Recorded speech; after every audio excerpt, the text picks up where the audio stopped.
Late 1990s. Western country. Not the US. Although the internet had been invented by then, most of the services we take for granted now simply did not exist yet.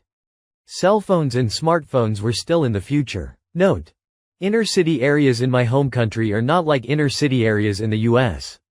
They are long-established suburbs, with multi-bedroom homes owned by growing families, empty nesters and the recently retired. Small 1- and 2-bedroom cottages are dotted between them. Some cottages are split into duplexes, with additions and extensions to add more rooms, like kitchens and bathrooms. Cottages and duplexes are usually listed as cheap rentals. In the early 90s, I rented one side of a small cottage duplex. The landlord was an older guy, partly retired. He'd spent a number of years buying cottages and duplexes, renting them out and building a passive income stream for his retirement years. He spent his time puttering from property to property, mowing lawns and seeing to the maintenance, repairs. I simply wanted a home base. My job at that time required a lot of travel overseas, and it didn't make sense to just shove everything into storage until I was done with traveling. I would still need a place to stay when I was home, so the duplex worked for me. The rent was automatically taken from my bank account each month and deposited into his. I had similar arrangements for the utilities, etc.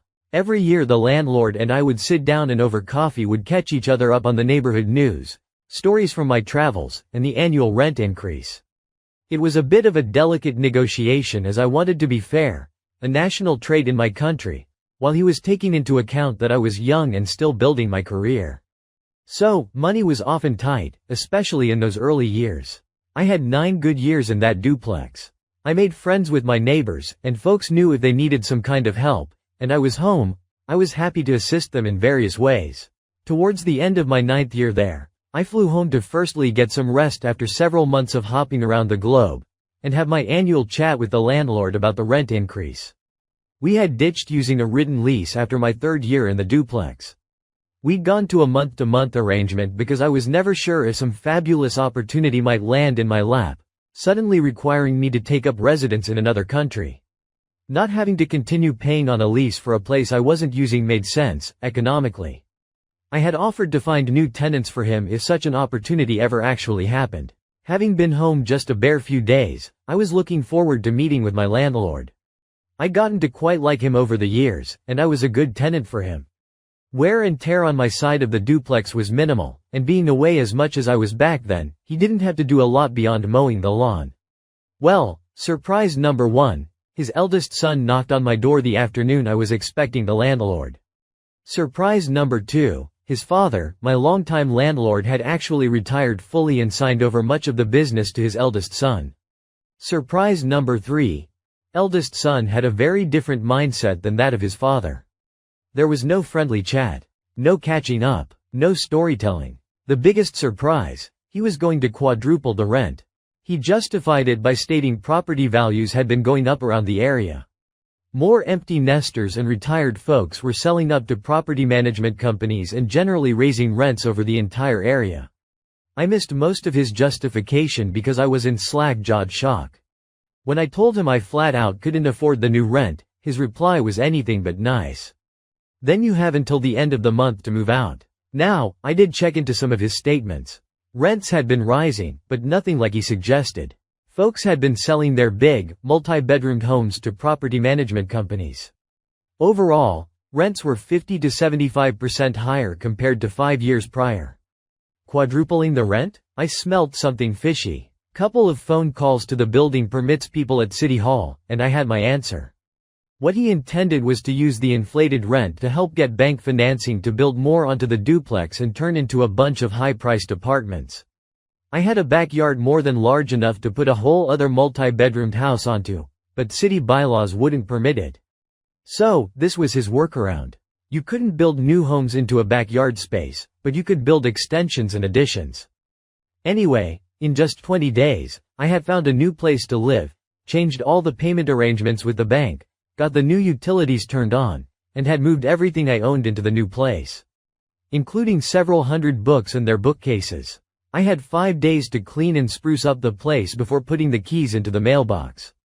Yes, you could do things like that then. It really was a different time. Let the petty begin. I was rather salty about the massive jump on rent, and the reasons behind it, and having to move so quickly. I wanted a little petty payback. I have an ex-wife who trained to be an electrician. Long story for another day. I had helped her with some of the book learning. I knew enough to safely pull off my petty revenge. As I cleaned each room, I removed the faceplates on every power point and light switch. The ex had put in several new ones and I had helped. Making sure the electricity was off on my side at the mains, I undid the wires on the back of the power points and light switches. I then dipped the bare wires in clear nail polish. Once the polish was dry, sometimes requiring a second coat, I stuffed the wires as deeply into the wall as I could reach. The polish prevents arcing when I turn the power back on, and has to be removed when putting everything back together. Once everything was screwed back into place, there was no way to tell that the power points or light switches were now complete, powerless duds. It probably took less than 2 hours, over 4 days to do it all. But the petty continues. This duplex was in a city that is semi-tropical. Think Texas heat with Florida swamp levels of humidity. Residential AC didn't exist at all. A few folks had swamp coolers, but even they struggled to cool a room. It was midsummer when all of this went down. On the last day I had left, I stopped at my local fish store and picked up about 20 pounds of prawns, shrimp, to Americans. With no kind of AC, many homes were built with vents at the top of the walls opening up in the space under the roof. The attics aren't sealed, which allows air to flow through the space and blow out the hot air rising from the walls and venting out the openings. They're usually about 4 inches by 2. You know where this is going, don't you? I spent a delightful hour slipping fresh, green prawns into each and every vent on my side of the duplex. All 20 pounds of them. I left the keys in the mailbox as I had been instructed to do. Several hours later, I was on a plane, headed for another long trip overseas. The aftermath. After my return, I called my former next-door neighbor. A lovely old lady whose cat had taken a liking to sleeping on my bed whenever I was home. Her house was higher than the duplex, and when the front door and windows were open, which was pretty common back then due to having no AC, she could see into most of the house as well as whatever was going on around the front door. Her first words were, "What did you do?" She assumed I had done something, but I never admitted to anything. She then proceeded to tell me about the saga that ensued after I had left for the final time.